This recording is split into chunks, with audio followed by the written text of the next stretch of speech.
Wir starten heute in die neue Serie Weihnachten neu erleben. Und das machen wir mit ganz vielen verschiedenen Kirchen im deutschsprachigen Raum. Hunderte von Kirchen über verschiedene Denominationen hinweg. Und das Motto ist Weihnachten neu erleben. Weihnachten ist ja fester Bestandteil geworden von unserer Kultur, oder?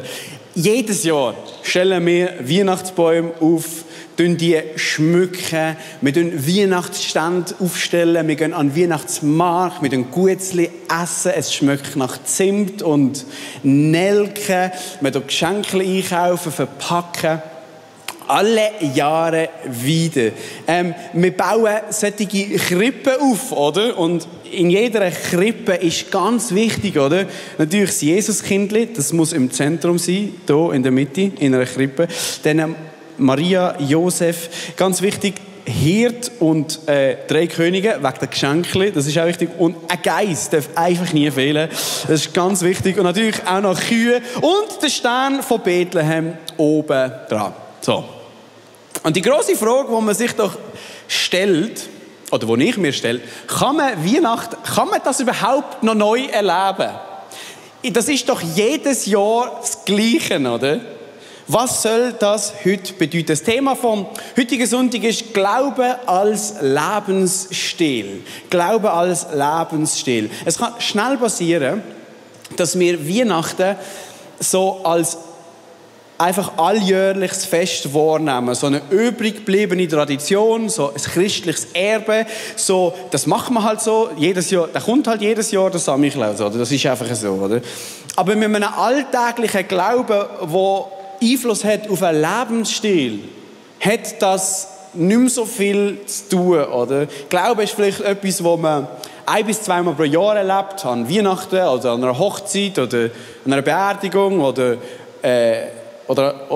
Ostern, was auch immer. Und es ist aber nicht ein Lebensstil. Die Frage ist, wie wird Glaube zum Lebensstil? Und ich möchte euch einen Satz vorlesen aus der Weihnachtsgeschichte im Neuen Testament, im Lukas-Evangelium, wo ich denke, ist der Schlüssel drin, wie Glaube zum Lebensstil wird. Lukas 2,14. Dort steht, Ehre sei Gott in der Höhe und Friede auf Erden unter den Menschen. Ehre sei Gott in der Höhe, oben, und Friede den Menschen unten auf der Erde. Oben er und der Friede. Weihnachten bedeutet Frieden für Menschen. Das ist ein Friedensfest. Aber es wäre, als würde die Bedingung, dass der Frieden kommt, geknüpft sein an etwas anderem. Nämlich Ehre sei Gott in der Höhe. Und wenn das passiert, kommt Frieden auf die Welt. So wird Glaube zum Lebensstil. Was heißt das, oder? Das heißt, wenn all unsere Lebensbereiche so angeordnet sind, dass sie Gott die Ehre geben. Was würde das bedeuten, wenn du Gott die Ehre würdest geben oder Ehre würdest suchen in deinem Job zum Beispiel? Im Alltag, als Lebensstil. Was würde das heißen, wenn du sagst, ich möchte, dass durch meinen Beruf Gott gross wird? Wie würdest du deine Ziele neu formulieren? Wie würdest du deine Zeit anders planen? Wie würde deine Aspiration und deine Karriere aussehen? Wie würde das aussehen, wenn du in deinen Beziehungen Gott würdest ehren? Dass du zum Beispiel nicht Anerkennung von Menschen suchst, sondern allein bei Gott. Wie würden deine Beziehungen aussehen? Welche würden aufhören, welche würden anfangen? Was würde Gott ehren in meinen Finanzen, oder? Ich zähle jetzt einen Lebensbereich nach dem anderen aus. Wie finde ich einen göttlichen Umgang damit, dass ich zwar Geld habe, aber Geld nicht mich hat und so weiter. Wie würde Gottes Ehre, wenn wir die suchen würden, in der Familie aussehen, in der Politik? Wie würde unsere Welt aussehen, wenn Gott an erster Stelle wäre? Und die Weihnachtsgeschichte sagt uns, es wird Frieden auf Erden sein. Ehre sei Gott in der Höhe, denn Frieden auf der Erde. Jetzt, wenn wir die Krippe anschauen, oder allgemein das Weihnachtsfest, so wie es uns präsentiert wird, oder mit Weihnachtsmarkt und Schoki, oder Gutzli und so. Es gibt ein grosses Missverständnis. Ein grosser Darstellungsfehler in dem ganzen Bild, wo uns davon abhalten, dass wir den Frieden erleben können. Und wo uns auch daran hindert, Gott alle Ehre zu geben. Man könnte nämlich sagen, es ist ganz einfach, wenn du Frieden willst, ordne dein Leben einfach so wie in dieser Krippe an. Oder schön, alle andächtig, ruhig, oder? Und jeder Lärm, der gemacht wird unterdrückt. Und so, wir müssen hier Frieden bewahren, oder? Es müssen Geschenke jetzt kommen, dann müssen Tierchen müssen auch noch da sein. Es muss alles in Ordnung sein. Es gibt einen entscheidenden Darstellungsfehler. Das ist alles viel zu friedlich. Das ist viel zu romantisch und viel zu kitschig. Das hat absolut nichts mit dem zu tun, wie uns Weihnachten in der Bibel überliefert wird. Wir schmeißen es jetzt ein. Oh nein, voll nicht. Wir finden das ja schön, oder? Und das ist auch gut so. Ich schmeiße das nicht um, weil wir sehnen uns ja nach Frieden, oder? Wir sehnen uns nach Geborgenheit, nach Wärme, nach Familie, nach Zusammenkommen, oder? Und es heisst ja auch in Lukas 2,14, was wir vorher gelesen haben, Ehre sei Gott in der Höhe und Frieden den Menschen auf Erden. Wir wollen Frieden, oder? Zusammenlegen, dass das diesen Frieden soll hervorbringen. Und ich verstand, warum wir den Hang haben, Weihnachten so kitschig, friedlich darzustellen, oder? Aber es ist ein entscheidender Darstellungsfehler. Weil der Frieden, der hier symbolisiert wird, hat nichts mit der Bibel zu tun, wo Weihnachten das erste Mal stattgefunden hat. Ich möchte eintauchen in die Geschichte im Lukas-Evangelium und ein bisschen das Bild malen, was dort eigentlich gesehen ist, was dort abgegangen ist. Also erstens mal, Maria ist mit dem Josef verlobt gewesen. Die haben noch keinen Sex gehabt zusammen und dann wird sie schwanger. Also ich weiß nicht, wie es dir geht, aber ich als Verlobte, das war der erste Stressfaktor in meiner Weihnachtsgeschichte. Und dann sagt sie ist schwanger und du sagst, ja, von wem? Ja, ein Engel war bei mir. Aha. Das beruhigt mich mega. Frieden auf Erden. Oder? Stressfaktor Nummer 1. Zweiter Stressfaktor. 9 Monate später, Geburt, also nicht eine Geburt geht 9 Monate, eine Schwangerschaft geht 9 Monate. Zum Glück umgekehrt. Ne? Ja. 9 Monate später, als das Kind langsam auf die Welt kommt, gibt es eine Volkszählung. Ich möchte vorlesen, Lukas 2, 1-7. Und es geschah aber in jenen Tagen, dass ein Erlass ausging vom Kaiser Augustus. Das ist der Kaiser von Rom. Der Kaiser von Rom durch die ganze Welt zählen lassen. Alle Welt solle sich in Steuerlisten eintragen lassen. Dies war die erste Erhebung. Sie fand statt, als Quirinius Statthalter in Syrien war. Und alle machten sich auf den Weg, um sich eintragen zu lassen, jeder in seine Heimatstadt. Auch Josef ging von Galiläa, der Stadt Nazareth, hinauf nach Judäa, in die Stadt Davids, die Bethlehem heißt. Wir lesen das so, die Weihnachten ist schön, ja, romantisch, der Josef mit dem Esel und der Maria, oder? Weil er aus dem Haus und Geschlecht Davids war, um sich eintragen zu lassen mit Maria, seiner Verlobten. Und jetzt kommt der Nebensatz, die war schwanger. Ich weiss nicht, bist du schon mal schwanger gewesen? Ich nicht, aber ich kenne jemanden, der schwanger war. Meine Frau. Und wir lesen da so schnell drüber, oder? Sie sind etwas wandern, so einen Weihnachts-Schnee-Spaziergang. Wenn du schaust, Nazareth, Bethlehem, das sind 150 Kilometer. Auf Google Maps, wenn du eingehst, zu Fuß laufen, 150 Kilometer ist 5 Tage. Das heisst, du laufst am Stück. Aber wenn du schwanger bist oder eine Schwangere dabei hast, das machst du nicht aus Freude, weil es schön ist, romantisch ist. Das ist wahrscheinlich eine riesen Strapaze gewesen. Und im nächsten Vers steht, und es geschah, während sie dort waren, dass die Zeit kam, da sie gebären sollte. Perfekter Moment, oder? Gott hat den Engel nicht einen Monat früher schicken können. Nächster Vers. Und sie gebar ihren ersten Sohn, lesen wir so einfach so drüber. Okay. Und wickelte ihn in Windeln, schön, und legte ihn in eine Futterkrippe, denn in der Herberge war kein Platz für sie. Komm, wir trinken einen Glühwein, ist das schön. Schau, nach dieser langen und gefährlichen, das ist ja eine gefährliche Reise, oder? Das machst du nicht, das ist nicht wie heute. Geht's los? Die Wehen gehen los, sie sind an einem fremden Ort, wo sie kein Zuhause finden. Also sie finden keinen Ort, wo sie können gebären. Was bitte soll an dieser Geschichte friedlich sein? Was soll bitte hier schön sein? Ich habe 3 kleine Kids, ich habe das Bild mitgebracht, das wollte ich einfach mal zeigen. An 3 kleine Kids, die alle unter 3 sind. Meine Frau ist eine Maschine. Genau. Ich habe, glaube ich, ein Bild mitgebracht, aber es wird sicher jeden Moment eingeblendet. Auf jeden Fall beim 3. Kind. Jetzt, schau mal. 3 kleine Kinder unter 3 Jahre alt. Und wir haben das erlebt bei jedem Kind ist eine Geburt 9 Monate gegangen. Das ist ja so. Und, nicht eine Geburt, Schwangerschaft, oh mein Gott. Und ich weiss auch beim Jüngsten, beim Ezra, da ist einfach, wir haben das dann so geplant, also wir haben nicht geplant, wenn er auf die Welt kommt, aber du hast ja dann einen Geburtstermin, oder, wo du dann ausrechnen kannst und so. Und wir haben, das ist gerade in die Zeit gekommen, wo Herbstcamp war und Ferien und das war noch das Pastoren-Timeout und alles. Und es ist perfekt aufgegangen. Das Kind hat auf die Welt gekommen, dann war ich ans Pastoren-Timeout, dann in Ferien, dann ins Herbstcamp. War perfekt aufgegangen. Nur der kleine Mann wollte einfach nicht rauskommen. Der ist einfach drin geblieben. 1 Tag zu lang, 2 Tage zu lang. Und wir so, wenn der jetzt noch länger bleibt, dann werden alle unsere Pläne durcheinander geworfen, oder? Dann wird alles dann ist der Typ 9 Tage drin geblieben, oder? Und wir dachten, nein, dann habe ich das Timeout absagen, bin ich gegangen, die Ferien verschieben. Und ich so, kann ich überhaupt mit ins Herbstcamp, oder?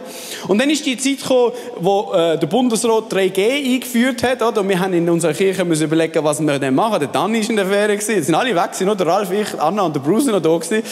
Und in dieser Woche haben wir so viel zu tun gehabt. Und ich habe dann zu meiner Frau gesagt, hoffentlich bleibt er jetzt noch drin, oder? Weil ich auch gar nicht gewusst, wenn der jetzt auf die Welt kommt, wie wir das Ganze lösen sollten, oder? Vorher hätte er kommen und dann sollte er nicht mehr kommen, oder? Einfach weil mein Leben dann kompliziert ist, oder? Auf jeden Fall, was ich sagen damit ist, ich habe 3 herzige Kinder. Nein, das wollte ich sagen. Aber ich wollte sagen, ein Kind kommt, wenn es kommt, oder? Das passt sich nicht dir an. Und dann, als wäre es nicht genug, dass das Kind jetzt gerade bei dieser Reise auf die Welt kommt, finden sie keinen Platz. Also ich weiss nicht, wie es dir geht, aber wenn ich jetzt vor dem Kantonsspital Liestl gesehen wäre, und es heisst, ja nein, hat keinen Platz mehr. Meine Frau ist in der Wehe, hat keinen Platz mehr. Ja, was machst du denn? Dröhnst du mal um und schaust, okay, wo gehen wir hin? Da jetzt ein Spielplatz, wenn wir unter die Rutschbahn gehen, oder? Das ist das Letzte, was du willst. Und sie heisst dann, sie tun ihn in einer Krippe, das heisst, es war wahrscheinlich irgendeine Art von Stall gewesen. Vielleicht eine Höhle, ein Schuppen, aber ich glaube mir eins, es hat sicher nicht so schön ausgesehen wie das. Es ist sicher nicht so idyllisch gewesen. Das ist irgendwo unter dir gewesen, in einem Stall. Also ich weiss nicht, wie es dir geht, aber ich möchte nicht eine Geburt miterleben in einem Stall. Dort stinkt es. Dort hat es Tiere. Dort hat es Gacki am Boden. Was willst du dort gebären? Weißt du, was ich meine? Was ist dort romantisch, schön, idyllisch? Nichts. Und dann lesen wir noch später Matthäus 2,16. Als Herodes nun sah, dass er von den Sterndeutern hintergangen worden war, geriet er in Zorn und ließ in Bethlehem und in der ganzen Umgebung alle Knaben bis zum Alter von 2 Jahren umbringen. Entsprechend der Zeit, die er von den Sterndeutern erfragt hatte. In der Weihnachtsgeschichte, wie sie uns im Neuen Testament überliefert wird, ist absolut nicht friedlich, nicht schön, nicht romantisch oder idyllisch, sondern es ist Chaos, es ist Unfrieden, es ist Stress pur. Und das hat zu mir geredet. Ich wollte eigentlich eine Predigt machen, okay, Glaube als Lebensstil. Ich wollte eigentlich eine Predigt machen über, wie Gott kommt in den Alltag rein, in den normalen Alltag rein. Gott kommt in den Alltag rein. Und ich wollte über die Hirten, ich dachte, sie sind bei ihrem Alltag am Schöfli hüten. Und dann kommt Gott. Und was wir daraus lernen können. Oder so bin ich in den Text an. Und dann habe ich das gelesen und gemerkt, Gott kommt gar nicht in den Alltag rein. Gott kommt in den alltäglichen Wahnsinn rein. Verstehst du den Unterschied? Er kommt in Stress. Er kommt in Unfrieden. Er kommt ins Chaos. Er kommt in Verunsicherung. In den alltäglichen Wahnsinn. Und das ist mir so eingefahren in der Vorbereitung, oder? Gott hat doch genau gewusst, dass die Schwangerschaft 9 Monate geht. Er hat doch genau gewusst, dass dann die Volkszählung wird sein, oder nicht? Also offensichtlich hat Gott das genau so gedacht. Gott hat gedacht, okay, ich will Mensch werden. Okay, wenn und wo? Okay, dort. Und die müssen dann dort aufwandern, 150 Kilometer. Und dann gibt es keinen Platz. Gott hat das ist doch kein Zufall, dass das so im Chaos passiert ist. Das ist doch kein Zufall, ist das so stressig und unfriedlich. Gott hat das so wollen. Und dann hat es mich getroffen, oder? Gott möchte nicht in unseren Frieden kommen. Gott möchte nicht in unsere stressfreie Welt hineinkommen, wo es uns gut geht. Die Weihnachtsgeschichte lehrt uns, dass Gott möchte in unser Chaos kommen. In unser Unfrieden. Gott möchte nicht an einem einmaligen Weihnachtsfest, wo wir es schön haben und uns friedlich besinnen. Er möchte nicht dann kommen, einmal pro Jahr, sondern er möchte in unseren Alltag kommen und zwar in den alltäglichen Wahnsinn hinein. Und der Alltag, wo nicht immer alles gut ist. Dort, wo es stressig ist, dort, wo Streit vielleicht herrscht, Misstrauen, dort, wo Chaos ist, dort, wo es nicht aufgeräumt ist, in den Stall. Das ist Gottes bevorzugter Geburtsort. Gott entscheidet sich, ich werde Mensch, wo kommt er auf die Welt? In einem stinkenden Stall. Vielleicht bist du heute da und dein Leben ist ein Chaos und du hast Unfrieden und Streit und du bist gestresst und du machst dir Sorgen und was auch immer. Ich kann dich ermutigen, die Weihnachtsgeschichte lehrt uns, er möchte genau dort ankommen.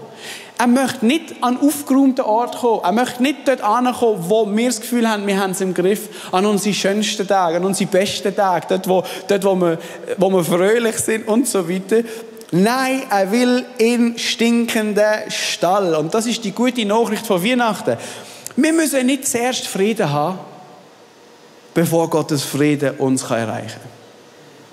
Wir müssen nicht zuerst aufgeräumt haben in unserem Leben, bevor Gott unser Gast wird. Gott ist angezogen durch Chaos. Gott ist angezogen durch Unfrieden. Darum ist er auf die Welt gekommen. Gott will nicht in dein aufgeräumte, kalkulierbare, schöne Leben kommen, sondern er will der Gott von deinem Alltag sein. Und wir denken oft andersrum, oder? Wir denken oft so in dem Mr. Bean-Modus. Chaos, oder? Unruhe. Und alle müssen es still machen. Und zum Glück wird dann Jesus aus dem Chaos rausgerettet, oder? Mit dem Helikopter. Und in ein steriles Barbiehaus rein, wo es friedlich und schön ist. So, das denken wir von Gott. Dass wir zuerst müssen, dass er eigentlich sich wohler fühlt, dort, wo es sauber ist, hygienisch ist, clean ist, aufgeräumt ist und Ruhe ist. Aber das ist nicht der Gott, der sich in Jesus zeigt. Gott möchte ins Chaos kommen. Ich weiss nicht, wie dein Leben heute aussieht. Vielleicht schaust du zu wie ein Livestream oder schaust es nachher am Podcast. Und dann hörst du es nachher. Vielleicht du in der Halle, vielleicht ist dein Leben toll und aufgeräumt und dir geht es eigentlich gut und du hast nicht Stress und Chaos und so weiter. Und ganz ehrlich, ich meine es aufrichtig, ich freue mich für dich. Das ist gut und recht.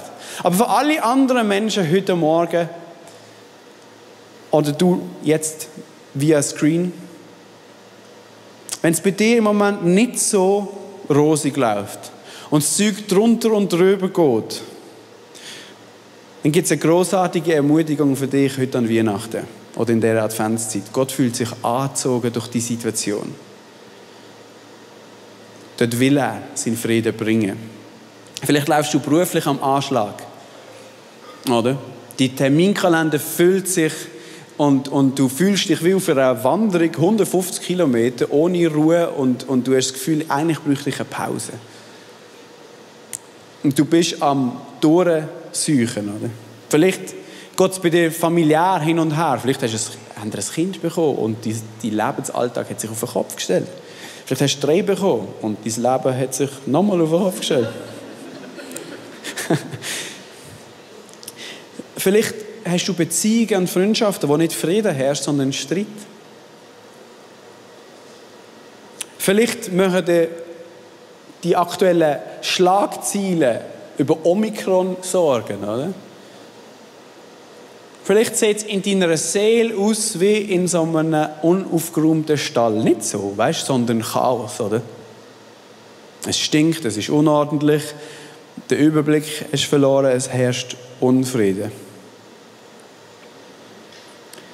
Weihnachten ist genau für dich gedacht. Gottes Frieden möchte in deine Situation kommen. Und er möchte dir Frieden geben, den nur er dir geben kann, den dir kein Umstand jemals geben könnte. Ein Frieden, der die Umstände übersteigen. Ein Frieden, der ins Herz kommt. Er möchte, dass der Glaube zu deinem Lebensstil wird. In Alltag. In den Wahnsinn vom Alltag. Aber schau, dass das passiert, müssen wir Gott einladen. Und wir müssen uns verabschieden von diesem Missverständnis. Dass Gott erst zu uns will kommen, wenn alles gut ist. Wenn alles aufgeräumt ist. Wir müssen uns verabschieden, oder? Wir müssen die Reihenfolge umkehren. Jesus will nicht aus dem Chaos raus ins Barbiehaus, sondern er will ins Chaos rein. Und manchmal bedeutet das mutig sein, wenn wir Gott einladen. Oder? Er ist ein Gott in der Höhe.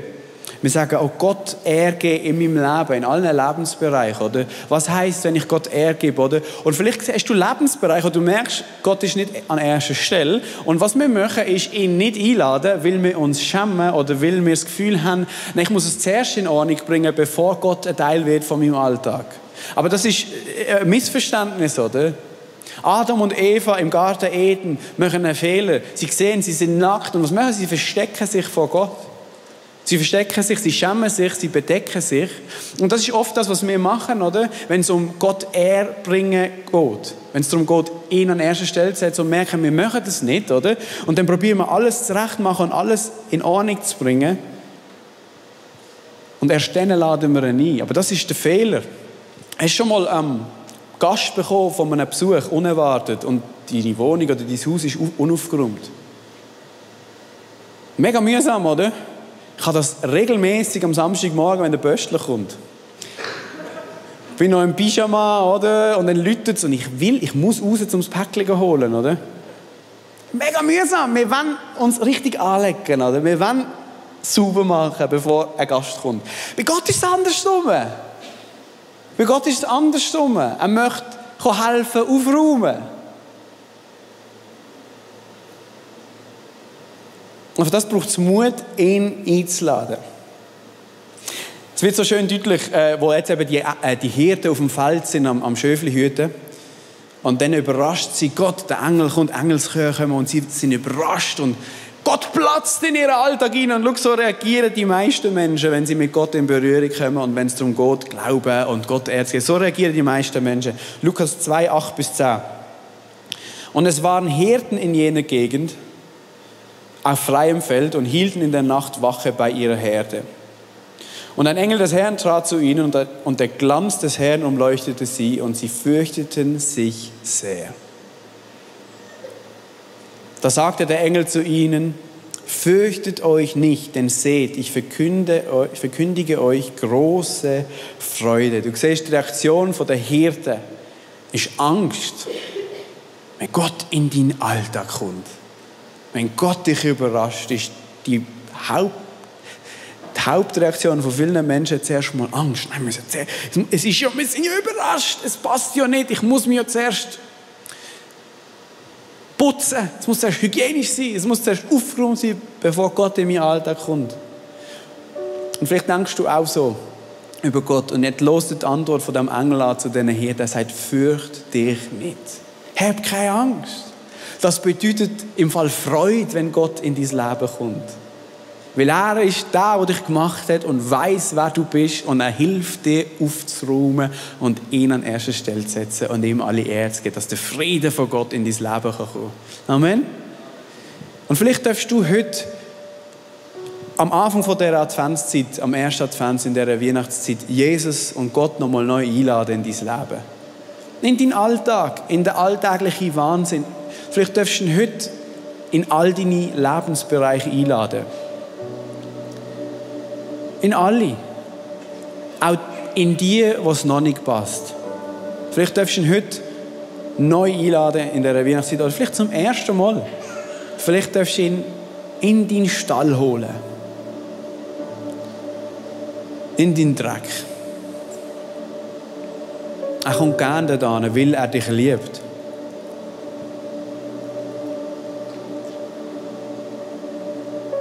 Vielleicht in deine Beziehungen, in deine Freundschaften, in deine Arbeit, in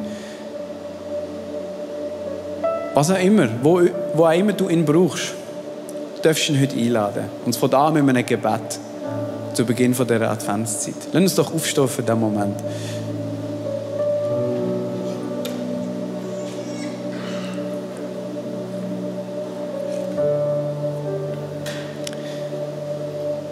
Du darfst mit mir mitbeten. Jesus, ich lade dich in mein Leben ein.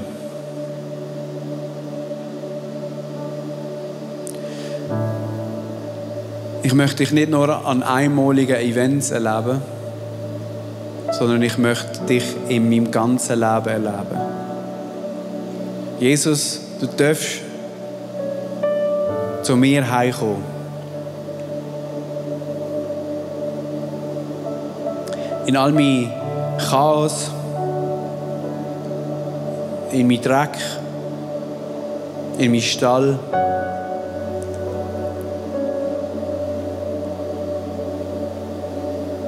Du bist herzlich willkommen. Sag ihm das, sag Jesus das, wenn das dein Gebet ist.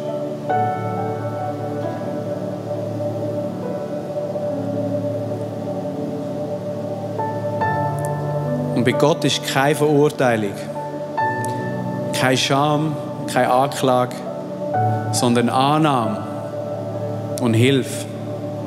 Das bedeutet grosse Freude. Amen.